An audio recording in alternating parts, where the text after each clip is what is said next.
Hey there, folks. Welcome to our cozy nook of tales and adventures.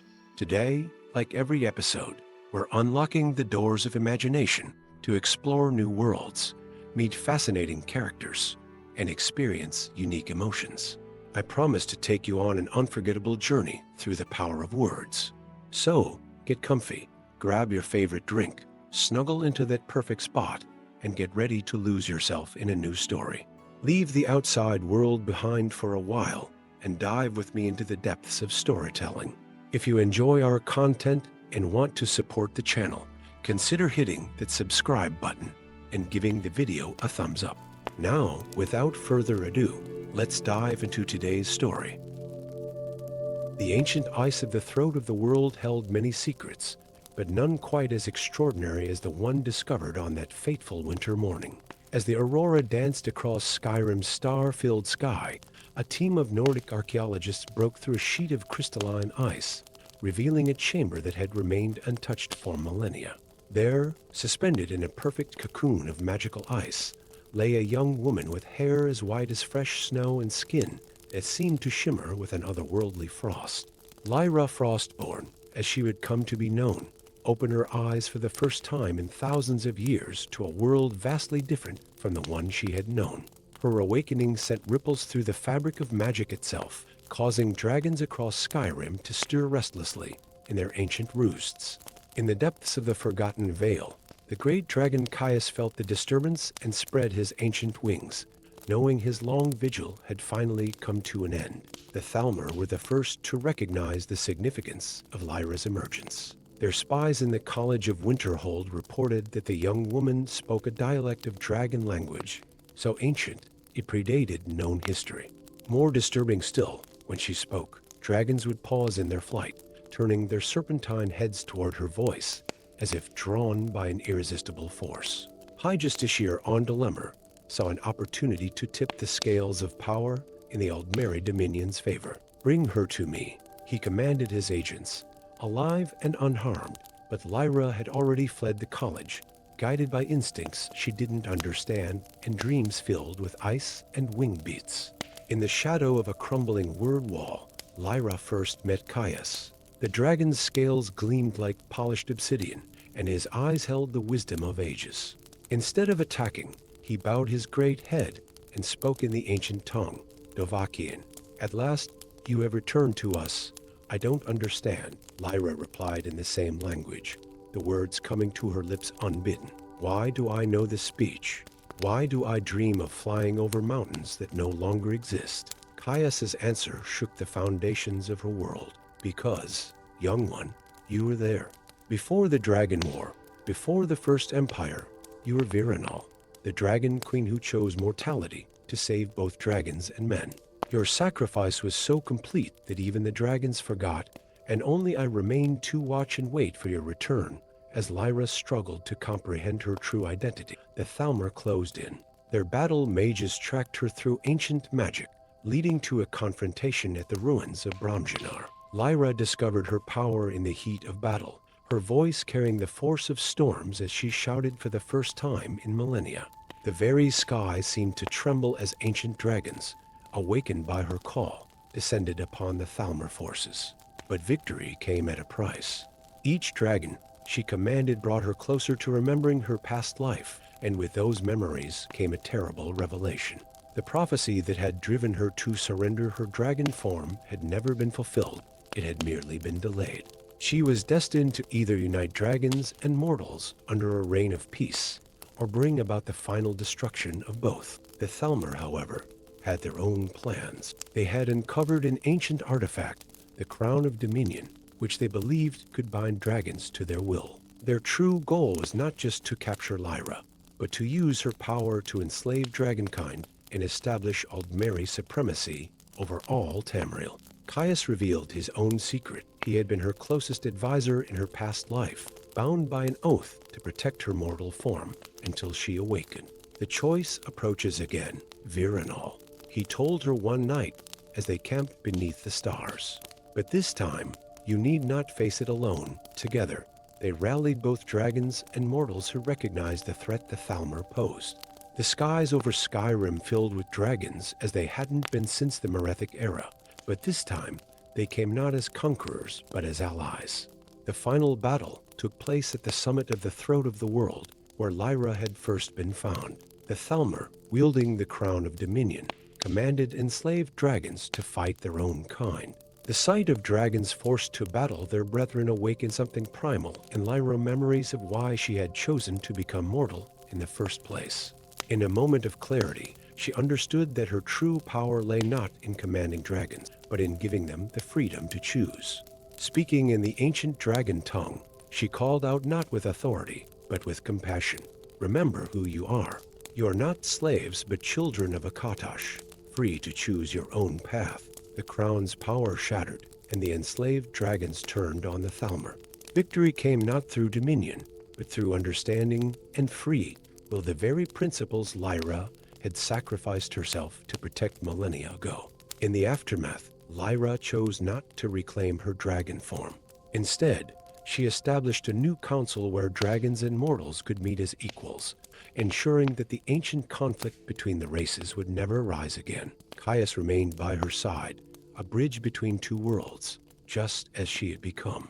And so, the prophecy was fulfilled not through destruction, but through unity. The Ice Maiden who had slept through ages became a symbol of hope, proving that even the most ancient of enemies could find common ground. In the great hall of Dragonsreach, now repurposed as a place of meeting rather than imprisonment, dragons and mortals gathered to forge a new future for Skyrim. Lyra Frostborn, once Virenal the Dragon Queen, had finally completed the journey she began thousands of years ago. She found her true power not in commanding dragons, but in the wisdom to know when to let them soar free.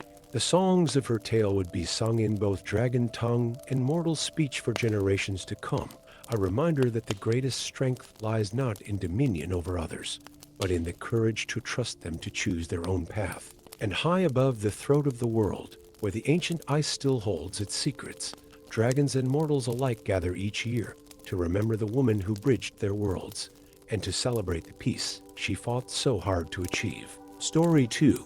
Deep within the ancient ruins of Labyrinthian, where brass gears still turned in eternal motion and steam hissed through pipes untouched by time, Thorold Snowstrider traced his fingers across inscriptions that seemed to shimmer with their own inner light. The battle mage had spent years studying the mysterious disappearance of the Dwemer, but nothing had prepared him for what he found in this forgotten chamber, an elven scroll that pulsed with magical energy, its surface etched with symbols that shifted and changed as he watched.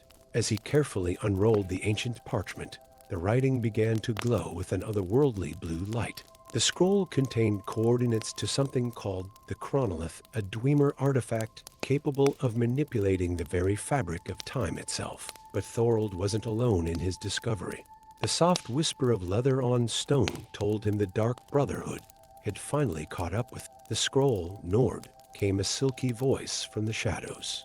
Hand it over, and your death will be quick. Before the assassin could strike, a bolt of lightning illuminated the chamber, revealing a lithe Dunmer woman with crimson eyes. Verena Ghostwalker, a name Thorold would come to know well, had been tracking the Dark Brotherhood's movements through the ruins. Her timely intervention saved his life, but it was only the beginning of their troubles. Together, they decoded the scroll's message, which led them through treacherous Dwemer ruins across Skyrim. Each site revealed more pieces of an incredible truth. The Dwemer hadn't vanished. They had escaped through time itself, using the Chronolith to flee from some catastrophic event they had foreseen. As they delved deeper into the mystery, they discovered why the Dark Brotherhood was so interested in the scroll. Their client was Kano, a Thalmor agent who believed the Chronolith could be used to rewrite history itself, ensuring Aldmeri dominion over Tamriel from the dawn of time. In the ruins of Blackreach, Verena revealed her own secret. I am the last of the chronographers, she explained as they made camp in the phosphorescent cavern. We were sworn to protect the knowledge of time manipulation from those who would abuse it. The Dwemer. They were not supposed to create the Chronolith. It violated the natural laws of Mundus. Their search led them to a horrifying revelation. The Dwemer hadn't fled from a catastrophe. They had caused it. The dragon's return to Skyrim wasn't random. It was a temporal aftershock of the Dwemer's manipulation of time. Each time the chronolith had been used, it had created fractures in time that the dragons instinctively sought to repair. In the depths of Memzulf, they found ancient recordings that revealed the full scope of the Dwemer's hubris. The master engineers had attempted to harness the power of time itself, believing they could ascend to godhood by existing at all points in history simultaneously. Instead, they had nearly torn reality apart. The Dark Brotherhood's attacks grew more frequent and desperate. During one ambush, Thorold and Verena were separated. When they reunited days later, Verena was changed. She spoke of seeing visions of possible futures, each more catastrophic than the last. The chronolith's power was bleeding through time, and reality itself was beginning to unravel. Finally, they located the artifact in a hidden Dwemer observatory beneath the throat of the world. The chronolith was a massive crystalline structure that seemed to exist partially outside of time itself, surrounded by machinery that hummed with power even after millennia of disuse. But Ankano was waiting for them. The Thalmor agent had used the Dark Brotherhood's attacks to track their progress, letting them do the work of finding the chronolith for him. In the ensuing battle, the artifact was activated, and time began to splinter around them. Thorold watched in horror as multiple versions of reality began to overlay each other. He saw Verena both alive and dead, victorious and defeated, all at once. The chronolith's power was breaking down the barriers between possible timelines, threatening to collapse all of reality into chaos. In that moment of crisis, Verena understood what had to be done. The chronographers had prepared for this possibility, passing down through generations the knowledge of how to repair tears in time. But the price would be steep. Someone would have to enter the time stream itself, becoming a living anchor to stabilize reality. The Dwemer thought they could master time, Verena said, her voice echoing strangely as multiple timelines converged. But time isn't meant to be mastered. It's meant to flow freely. Before Thorold could stop her, Verena stepped into the chronolith's core. Her body began to dissolve into pure temporal energy, spreading through the time stream like ripples in a pond.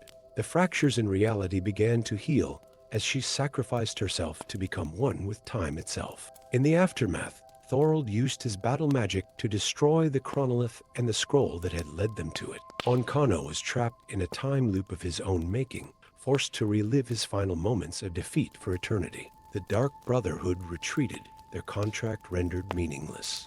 But Verena's sacrifice had changed something fundamental about the world. Sometimes, in moments of great need, time seemed to flow differently around Thorold. Small coincidences worked in his favor. Dangers were avoided just in time, and occasionally he caught glimpses of a familiar figure watching over him from the corners of reality. The truth about the Dwemer's disappearance remained a mystery to most, but Thorold knew the real story.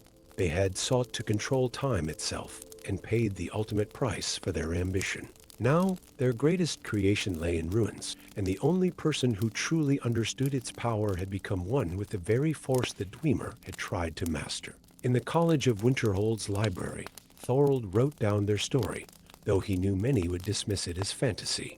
But sometimes when the aurora danced across Skyrim's night sky, he could feel time shift ever so slightly, and he knew that Verena was still out there, watching over the time stream, protecting reality from those who would seek to control it. The Dwemer's legacy lived on not in their machines or their cities, but in the lesson they had left behind. Some forces were never meant to be controlled, only respected and understood. And in the end, it was not the pursuit of power, but the willingness to sacrifice for the greater good that had saved all of reality from unraveling. Story 3. The silver-veined cliffs of Markarth loomed against the crimson sunset, their ancient Dwemer's stonework casting long shadows across the city's terraced streets. In the darkening twilight, Kjartan's Stoneheart stood at his post, his Nordic steel armor setting him apart from the city guards he served alongside. Though raised by a Nord family, the distinctive tattoos partially visible on his face marked him as something else, something the city preferred to forget. The first victim appeared at dawn, a merchant found in the marketplace, transformed into living silver, his face frozen in an eternal scream. Within days, more citizens succumbed to the curse, their bodies transmuted into precious metal, their final moments preserved in terrifying detail.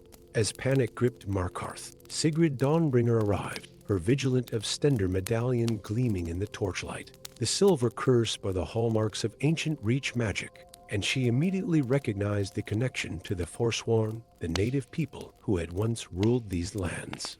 Kjartan's world unraveled when his adoptive father, Thane Eric Snowmane, revealed the truth on his deathbed. "You are the last of the blood-silver line," the old Nord wheezed, the true heir to the Reach. "Your mother. She was the sister of the last rightful king. Before the Nords took Markarth, the revelation coincided with the arrival of a mysterious Forsworn elder, Meve Silver Witch, who spoke of an ancient prophecy. The Silver Curse was nature's revenge for the usurpation of the Reach's throne, and only the return of true Reach blood could end it. Sigrid, despite her initial distrust of anything connected to the Forsworn, recognized that Kjartan was key to saving the city. Together, they ventured into the depths of the Nchuan-Zel, the Dwemer ruins beneath Markarth, seeking answers in the ancient place where Nord and Reachman magic had first clashed centuries ago.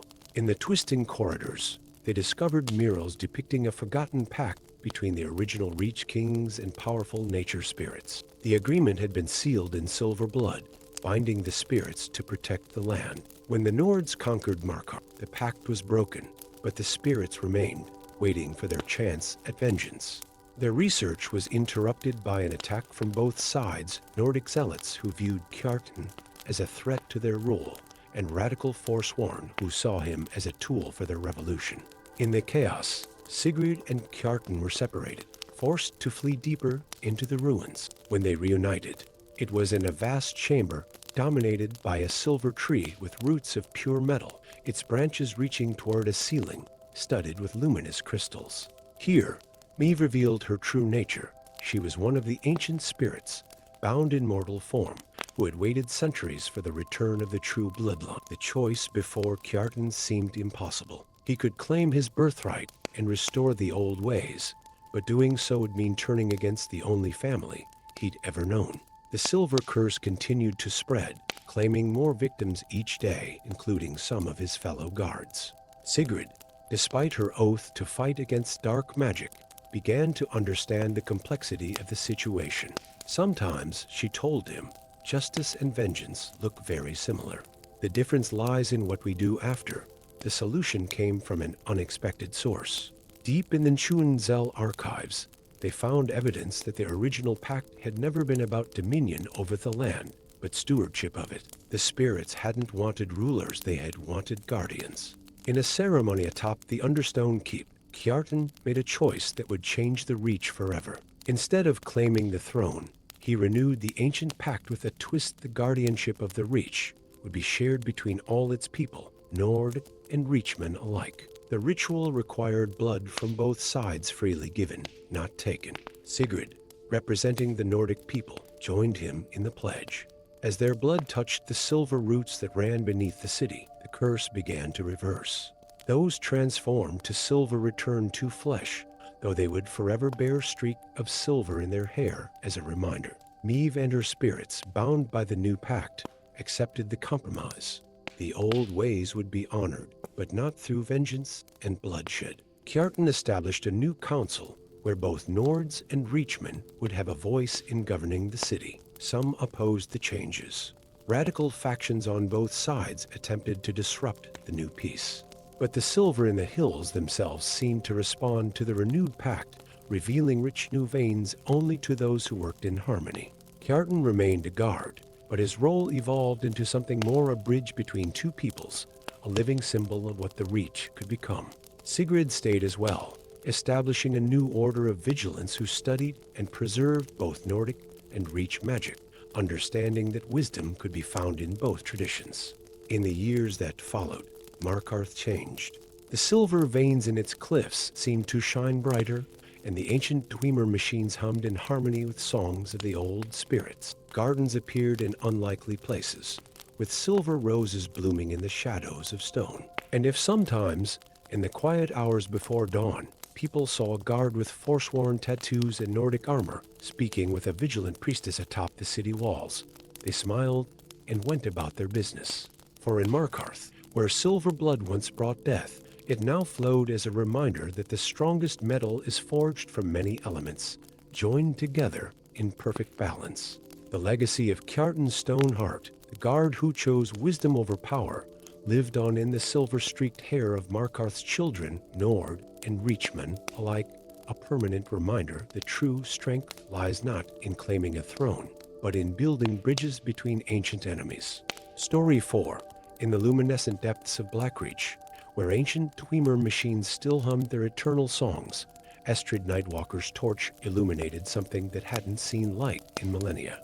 The massive dragon, perfectly preserved in black crystal amber, seemed to pulse with an inner light that matched her heartbeat. Its obsidian scales caught the dim light of the glowing mushrooms, creating constellations of reflections across the cavern walls. Estrid had discovered many treasures in her years as a relic hunter, but nothing like this. As she approached, her medallion, an ancient Nordic artifact passed down through generations, began to vibrate against her chest. The crystal amber cracked, a sound like breaking glaciers echoing through the vast cavern. Before she could retreat, the dragon's eyes snapped open, burning with ancient intelligence. The resulting explosion of magical energy sent tremors throughout Skyrim, awakening every dragon from their slumber. In the chaos, a figure emerged from the shadows. Morokai, a dragon priest who had broken free from his own eternal vigil. But instead of attacking, he fell to his knees before the black dragon. Dial Thurnax, he whispered, the firstborn returns. The truth emerged gradually as Astrid and Morokai formed an uneasy alliance. The black dragon was not just any dragon, but the first of its kind, created before Alduin himself. Its crystalline prison had preserved it since the Dawn era, when the dragons first appeared in Tamriel. As they traveled across Skyrim, dragons began acting strangely. Some attacked cities with renewed fury, while others simply hovered, watching. Morokai revealed that each dragon was connected to Dial Thurnax through an ancient power, the primordial voice, from which all dragon magic stemmed. Your medallion, Morokai explained one night as they camped beneath the aurora. It bears the same crystalline structure as Dilthurnax's prison. Your bloodline was chosen to guard the secret of his existence. Astrid's dreams became filled with visions of ancient battles and forgotten magic.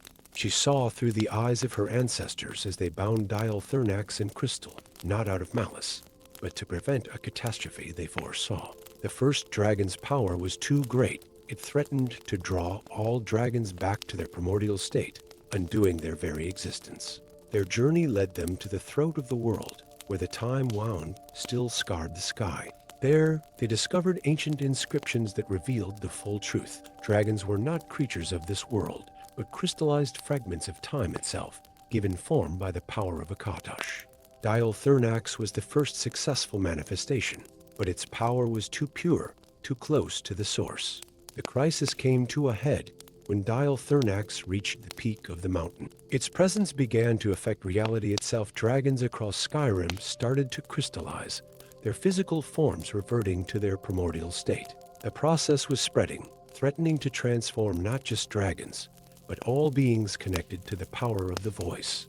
Morokai, his centuries of meditation giving him clarity, recognized what had to be done. The dragon priest had spent millennia guarding ancient knowledge, believing he served the dragons. Now he understood his true purpose: to help maintain the balance between the dragon's primordial nature and their physical existence. Using Astrid's medallion as a focus, they performed an ancient ritual. Rather than trying to imprison Dial Thurnax again, they sought to distribute its power safely among all dragons. The medallion, created from the same crystal that had imprisoned the first dragon, would serve as a conduit. The ritual required both Astrid's inherited connection to the crystal magic and Maroki's understanding of dragon lore. As they chanted in the ancient dragon tongue, the crystallization began to reverse. Dragons across Skyrim felt their connection to Dial Thurnax transform from a destructive force into a stabilizing one. But the price was high. Dial Thurnax, understanding at last why it had been imprisoned, chose to sacrifice itself. Its physical form dissolved into pure crystal energy, spreading through all dragonkind like starlight through the night sky. Each dragon retained a small shard of the first dragon's power, enough to maintain their connection to their primordial origins without being overwhelmed by it. Mordecai, his purpose fulfilled, found his immortality fading. The magic that had preserved him for millennia was part of the old order, now transformed. Before he passed on, he entrusted Astrid with the knowledge of what had transpired, making her the first of a new order of guardian. The dragons changed after that day. While they remained powerful and proud, they gained a new awareness of their dual nature, both creatures of this world and manifestations of time itself. Some chose to serve as guardians of ancient knowledge, while others retreated to meditate on their new understanding. Astrid's medallion, now infused with a shard of Dilthernax's power, became a symbol of the new covenant between dragons and mortals. She established a sanctuary in Blackreach, where the crystal amber had first held the first dragon, dedicated to preserving the balance between the dragon's physical and primordial natures. Years later, travelers would sometimes spot a dragon with scales that shimmered like black crystal, perched atop ancient ruins or soaring through aurora-lit skies. Those who knew the truth understood that they were seeing echoes of Dilthernax, reminders that even the most powerful forces must sometimes be transformed rather than destroyed. And in the depths of Blackreach, where crystalline formations caught the light of glowing mushrooms, Astrid continued her work. The dragon hunter had become a guardian of balance, ensuring that the legacy of the first dragon would serve to unite rather than unmake the world she had sworn to protect. For in the end, it wasn't the power of the voice that had saved dragonkind, but the understanding that true strength lies not in remaining unchanging, but in finding ways to evolve while staying true to one's essential nature. The crystal dragon's heart beat on, distributed among all dragons, a reminder of both what they had been and what they had chosen to become. Story 5. The frozen islands north of Winterhold stood like ancient sentinels against the auroral sky, their ice-encrusted peaks piercing the veil of swirling snow. It was here, amid the howling winds and ethereal lights, that Eric's Stormchaser found the grimoire that would change everything. The book, bound in shimmering crystal and written in streaming letters of pure magica, contained forbidden knowledge of the primordial Atronics, beings of pure elemental force that predated even the Daedra. As an apprentice at the College of Winterhold, Eric had always been drawn to the mysteries of the ethereal realm.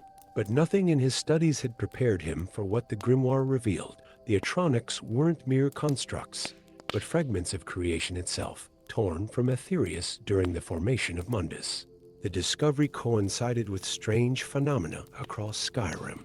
The aurora began to pulse with unusual patterns, and mages reported their spells behaving erratically. In the depths of an ancient ice cave, Eric encountered something impossible, a Falmer, but unlike any recorded in history.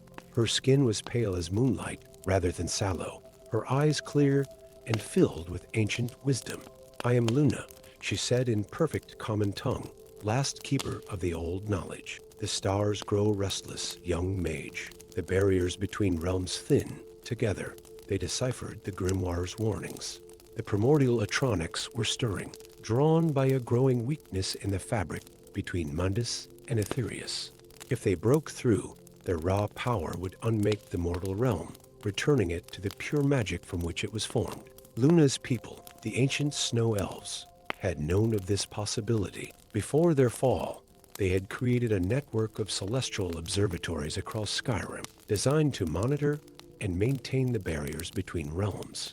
The Dwemer's arrival and the subsequent war had disrupted their vigil, but the machinery still existed, buried beneath centuries of ice and snow. As they raced to activate these ancient wards, they discovered they weren't alone in their knowledge of the crisis. The Syac Order had sent observers, watching from the shadows. The Thalmor, too, sought the power of the primordial Atronics, believing they could use it to unmake the mortal realm and return to their imagined divine state. The first breach appeared above the sea of ghosts, a tear in reality through which pure magica poured like liquid starlight. Beings of impossible geometry emerged, their forms shifting between elements in patterns that hurt mortal eyes to witness. The college's protective wards began to crack under the strain of raw magical energy. Luna revealed that her survival through the ages was no accident. The last snow elf priests had preserved her in a crystal stasis, knowing that someday the knowledge she carried would be needed. The farmer's fall from grace hadn't been purely the result of Dwemer betrayal. They had sacrificed their civilization to maintain the barriers, their transformation a terrible price paid to prevent an even greater catastrophe. Using the grimoire and Luna's ancient knowledge, they began to understand that the divines themselves had created the problem. In separating Mundus from Aetherius, they had trapped the primordial Atronics between realms. Now, like water building behind a dam, their power had grown too great to contain. The solution lay not in fighting the breaches, but in creating controlled channels for the power to flow. The ancient snow elf observatories could be repurposed to create a network of magical conduits, allowing the excess energy to disperse safely throughout Mundus. However, activating the network required someone to serve as a focus, a living conduit to direct the flow of power. Luna offered herself, but Eric realized her knowledge was too precious to lose. In a moment of clarity, he understood why he had been drawn to study the ethereal realm all his life. The ritual took place at the throat of the world, where the barriers between realms were thinnest. As reality itself began to tear apart, Eric used the grimoire's power to connect the ancient observatories. Luna's voice rose in an ancient snow elf chant, guiding the energies through paths laid down millennia ago. The primordial Atronics, sensing the opening of these new channels, changed their assault into a controlled flow. Through Eric's consciousness, their power dispersed across Nirn, manifesting not as destruction, but as a renewal of magical energies. The aurora above Skyrim blazed with unprecedented beauty as the energies found their new equilibrium. Eric survived, though forever changed. His eyes now shimmered with ethereal light, and his magic had transformed into something new, neither mortal nor divine, but a bridge between realms. Luna remained at his side, both as a guardian of ancient knowledge and a friend who understood the weight of serving as a conduit between worlds. The College of Winterhold was transformed as well. Under Eric and Luna's guidance, it became more than just a school of magic. It became a center for understanding the fundamental forces that bound reality together. The Syac Order, recognizing the importance of their work, established formal ties with the college for the first time in centuries. Years later, visitors to Winterhold would sometimes see strange lights dancing between the college's towers, or hear otherworldly music on the wind. Those who studied there learned not just to cast spells, but to understand the delicate balance between order and chaos, between the mortal realm and the pure magic that lay beyond. And on rare nights, when the aurora burned brightest, some claimed to see a figure standing atop the college's highest tower, his form shifting like the northern lights themselves, while beside him stood a snow elf whose wisdom had helped save two realms from destruction. Together, they maintained their eternal vigil, ensuring that the power of the primordial Atronics would forever flow in harmony with the world of mortals, rather than destroying it. For Eric Stormchaser had learned what his predecessors had known. True power lay not in controlling the forces of creation, but in understanding one's place within them. In becoming a bridge between realms, he had found not just purpose, but a way to ensure that magic itself would continue to flow through the world, sustaining both the mortal realm and the ancient powers that had shaped it. Story 6. The bitter winds of Winterhold howled through the empty streets as Thorold Snowborn stood at the city's edge, his weathered hand resting on the pommel of his ancestral greatsword. Snow swirled around him, but his gaze remained fixed on the imposing silhouette of the Jarl's longhouse, where his younger brother Bjorn now ruled as Thane. 5 years had passed since the companions had expelled Thorold for a crime he didn't commit, and in that time, something dark had taken root in his homeland. The townspeople moved through the streets like shadows, their eyes glazed and movements mechanical. Gone were the hearty laughs and boisterous greetings that once characterized this proud Nordic city. In their place lay an unnatural silence, broken only by the endless winter wind. As darkness fell, Thorold pulled his bearskin cloak tighter and made his way to the frozen hearth inn. Inside, he found only 3 patrons, all staring vacant into their meads. The innkeeper, Dager, an old friend, didn't even look up as Thorold approached the counter. "Dager," Thorold whispered, What's happened to this place? The innkeeper's eyes briefly flickered with recognition before returning to their dull state. The Thane. He protects us, Dager muttered mechanically. The Thane's magic keeps us safe. Magic. The word sent a chill down Thorold's spine that had nothing to do with the cold. Bjorn had always been fascinated by the College of Winterhold, but this was something different, something wrong. A figure in the corner caught his attention, a hooded woman whose golden eyes gleamed in the tavern's dim light. An Altmer, but unlike any he'd seen before. She gestured for him to join her. Your brother's corruption runs deeper than you know, Thorold Snowborn, she said as he sat down. I am Neria, once a teacher at the college. Now, a fugitive from your brother's newfound powers. Thorold's hand tightened around his mead. What happened to him? The Thalmer. Neria spat the word like poison. They offered him power, knowledge forbidden, even by the college. But their true aim lies beneath the college itself, the tomb of Ozidal, first of the dragon priests. Over the next hour, Neria revealed a plot that chilled Thorold more than any Skyrim winter. The Thalmer had manipulated Bjorn, teaching him mind control magic while they searched for a way to break the seals containing Ozidal's remains. They believed the dragon priest's power could be harnessed to control dragons themselves, turning them against the Empire. Why tell me this? Thorold asked. Because I need someone who can get close to him, Neria replied.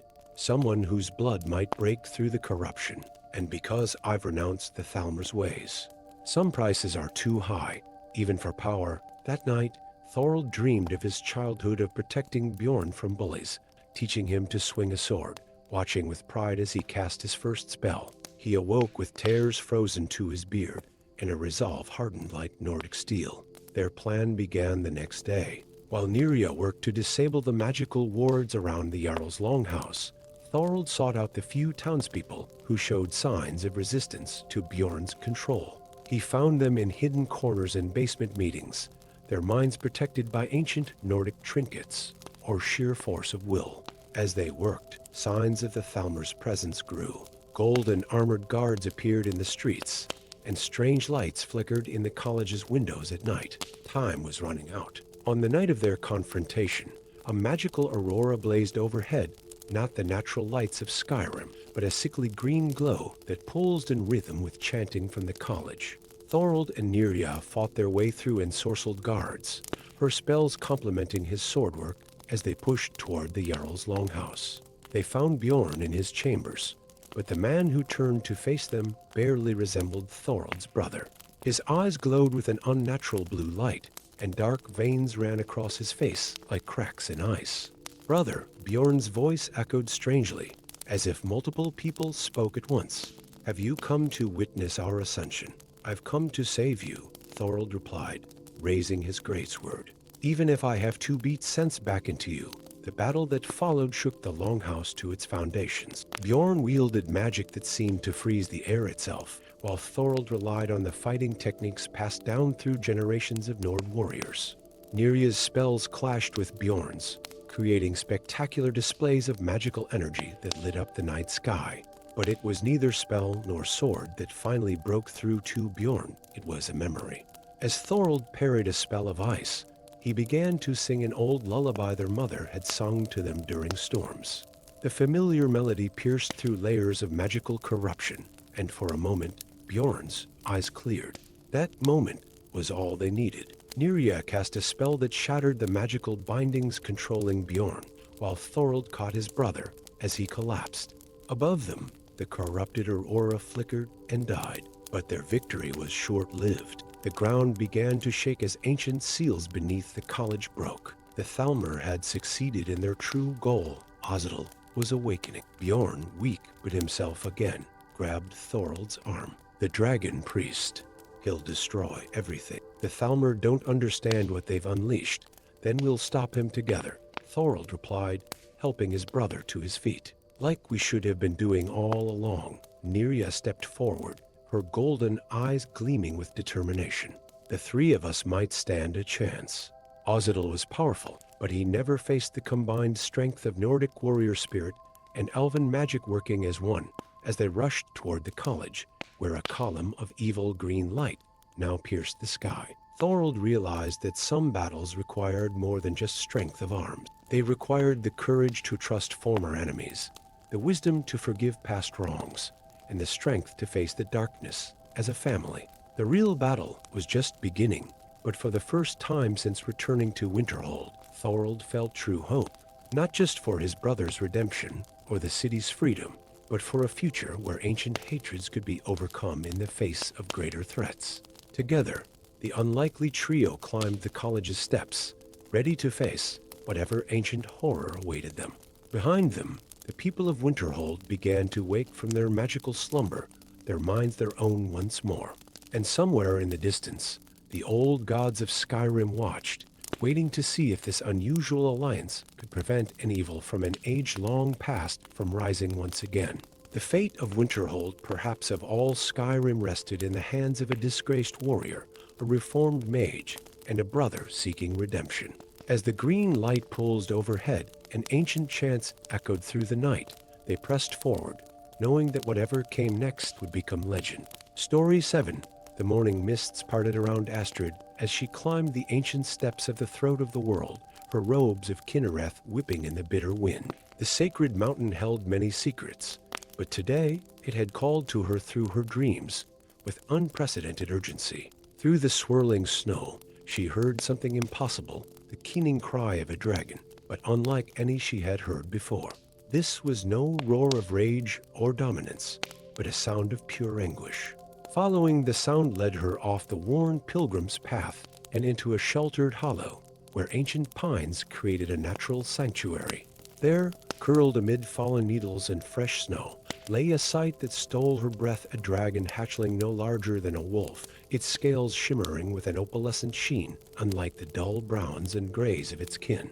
Its wing was twisted at an unnatural angle, and its eyes, rather than burning with the usual predatory fire, held an intelligence and fear that struck directly at Astrid's heart. "Be still, little one," she whispered, drawing upon Kinnereth's healing magic. The dragon's eyes widened as green energy flowed from her hands, mending torn membrane and twisted bone. As the magic faded, the hatchling stretched its wing experimentally, then spoke in a voice like crystal chimes. "You show kindness where others would show steel," it said. "I am Luminox, last of the peaceful ones, and you have saved more than just my wing today." Over the following days, as Astrid tended to Luminox in a hidden cave, she learned of an ancient lineage of dragons that had opposed Alduin's tyranny. These dragons had cultivated wisdom and harmony rather than power and dominion, but had been hunted nearly to extinction by their violent kin. Luminox was the last egg of this noble line, hidden away for centuries by ancient magic until the time was right for hope to return to Skyrim. Their peaceful days of healing and learning were shattered one storm-dark evening when cultists in crimson robes attacked their sanctuary. They wielded magic that seemed to corrupt the very air, and at their center stood a priestess wearing a mask carved from dragon bone. "The heart of Lorcan calls," the masked priestess declared, "and all dragons shall answer its song of blood." Astrid and Luminox barely escaped, fleeing into the night as lightning split the sky. Through their newly formed bond, Luminox shared a terrible truth. The cult had discovered an artifact of immense power, the heart of Lorcan, which could be used to corrupt the very nature of dragonkind. The peaceful wisdom of Luminox's ancestors had foreseen this threat, leaving behind clues in ancient Akaviri ruins that might help prevent this catastrophe. Their quest took them deep into Skyrim's most treacherous reaches. In the ice caves beneath Winterhold, they discovered ancient scrolls that spoke of the heart's powers. In the depths of Blackreach, they found Dwemer machines that could potentially counter its corruption. And in the mist-shrouded peaks of the Gerald Mountains, they encountered an aged graybeard who had been waiting for them, guided by ancient prophecy. "The heart of Lorcan corrupts through pride and power," the old master told them. "But there exists a counter to its darkness, the tear of Kine, shed when she first gave the voice to mortals. United with the blessing of a pure dragon, it might cleanse the heart's taint." As Luminox grew stronger, Astrid witnessed a miracle. Other dragons began to seek them out, drawn by dreams and ancient memories of their peaceful ancestors. Some fought against the heart's growing influence, while others sought wisdom to resist its call. Their hidden sanctuary in the mountains became a haven for dragons struggling against their violent nature. But the cult grew stronger too. Cities reported dragons turning suddenly aggressive, their eyes glowing with an unnatural crimson light. The masked priestess appeared in Astrid's dreams, promising power beyond imagining if she would simply surrender Luminox to their cause.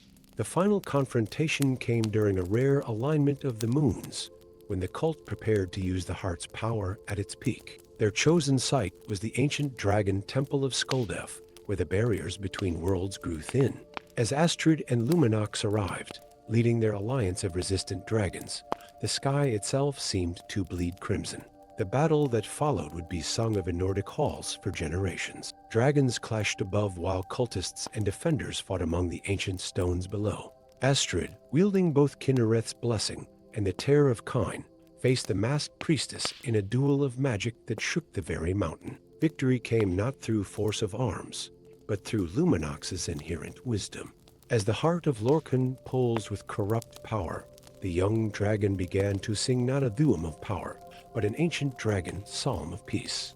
One by one, the corrupted dragons remembered their oldest songs, their truest nature. Their crimson eyes cleared, and their songs joined Luminox's in a chorus that hadn't been heard since the dawn of time. The heart's power broke, and the masked priestess fell, her final words a whisper of recognition, the old songs.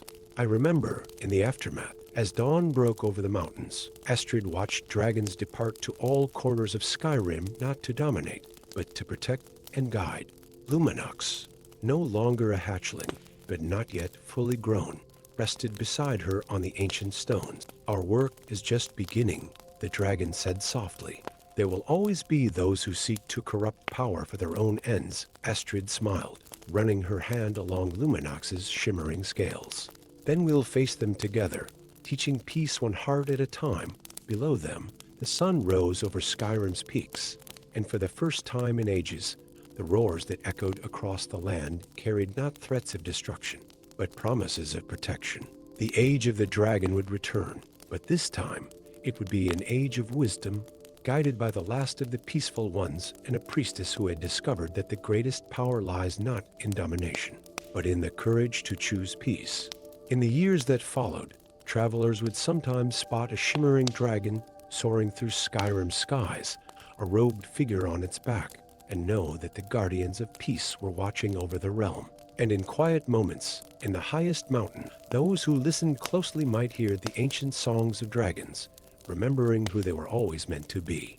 Story 8. In the shadowed underbelly of Riffin, where canals whispered secrets and thieves danced across moonlit rooftops, Raven pressed himself against ancient stone as guards passed below. His fingers traced the edges of a brass cylinder in his pocket, his latest acquisition from a Dwemer ruin, and one that was about to change everything. The map he discovered inside was unlike anything he'd seen in his years with the Thieves' Guild.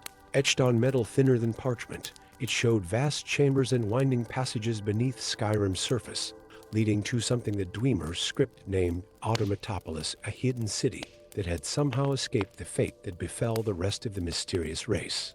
In the guild's cistern headquarters, Mercer Frey's eyes glinted with barely contained greed as he examined the map. This could make us richer than the Emperor himself, the guildmaster declared. Gather our best people. We leave at nightfall. But as Mercer spoke the words, the brass cylinder began to hum. Ancient gears within its structure turned of their own accord, and a sickly green vapor seeped from its seams. Within hours, the first cases appeared in Riffin's marketplace, people complaining of stiff joints and metallic patches appearing on their skin. By midnight, the screaming began. Raven watched in horror from his perch atop the Temple of Mara as citizens transformed before his eyes, their flesh turning to living bronze, their movements becoming mechanical and jerky. The curse spread like wildfire through the city's cramped quarters. "You've done well, little thief," a voice like grinding gears spoke behind him. Though not quite as intended, Raven spun to find a translucent figure hovering nearby, a Dwemer ghost, his spectral form still bearing the elaborate robes and mechanical augmentations of his people. "I am Kagranak's Folly," the spirit continued, "bound to watch over the seal you've broken. How do we stop this?" Raven demanded, watching as more citizens succumbed to the transformation below. The curse was designed to protect Automatopolis from the unworthy, the ghost explained. Only by reaching the city's heart and deactivating its ancient engines can the transformation be reversed. But the journey, he gestured to the map, which now glowed with an inner light.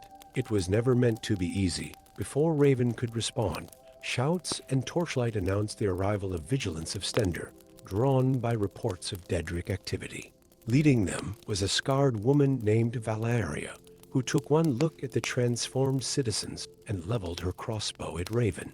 "This reeks of forbidden knowledge," she snarled. "Stand down, thief, and face justice." But the ghost intervened, his spectral form flickering between them. "He who broke the seal must be the one to make it right," Kagranak's folly intoned. "Kill him, and the curse becomes permanent." What followed was a desperate race against time. Raven, accompanied by the reluctant Vigilance and guided by the remorseful ghost, descended into the earth through ancient Dwemer lifts and half-collapsed tunnels. The map led them through chambers where mechanical spiders still skittered and spheres still patrolled, their ancient programming unbroken after millennia. Each step revealed more of the Dwemer's tragic tale. Automatopolis had been an experiment, an attempt to transcend mortality through mechanical transformation. But something had gone wrong, turning a dream of eternal life into a nightmare of eternal imprisonment in bronze bodies. The Vigilance proved surprisingly useful allies. Their knowledge of cursed artifacts helped them navigate the ruins' dangers, while Raven's thieving skills got them past locks and traps that had stymied explorers for centuries. Even Valeria began to see him differently as they faced the challenges together. But they weren't alone in their quest. Members of the Thieves' Guild, led by Mercer Frey, pursued them through the ruins, convinced that Automatopolis still held treasures worth any price. And from Riffin above came reports of the curse spreading beyond the city walls. The final chamber of Automatopolis took their breath away, a vast cavern where mechanical citizens still moved about their eternal routines, tending to massive engines that thrummed with power. At its center stood a control mechanism that looked more like a musical instrument than a machine. The harmony of brass, Kagranak's folly explained. It must be played in precise sequence to end the curse. But beware, one wrong note could accelerate the transformation across all of Skyrim. As Mercer's group caught up with them, and the sounds of fighting echoed through the mechanical city, Raven faced his greatest challenge. He had always been talented at picking locks, at finding the right sequence of movements to open any barrier. Now he had to apply that same skill to an ancient musical puzzle, with the fate of Riffin's people hanging in the balance. The Vigilance held off the guild members while Raven worked, his fingers dancing across brass keys and levers. The ghost guided him with fragments of remembered melodies, and slowly, a haunting tune began to emerge, the song of the Dwemer's hubris and their hope for redemption. As the final note rang out, the great engines began to power down. Far above, the citizens of Riffin felt warmth return to their metallic limbs, watched as bronze faded back to flesh. The curse was lifted, but its lesson would never be forgotten. In the aftermath, Raven declined both Mercer's offers of riches and Valeria's offer to join the Vigilance. Instead, he took up a new role, guardian of the knowledge they discovered, working with Kagranak's folly to ensure the Dwemer's mistakes would never be repeated. Sometimes, on quiet nights in Riffin, people swear they can still hear strange music drifting up from below, a thief and a ghost, playing the harmony of brass together, keeping watch over secrets best left buried. And in the marketplace, a small brass cylinder sits in a heavily guarded display, a reminder that not all treasures are meant to be taken. The mechanical citizens of Automatopolis still go about their eternal routines, but now they have a visitor who understands their song, a former thief, who learned that some locks are meant to stay closed, and some mysteries are better left as just that, mysteries.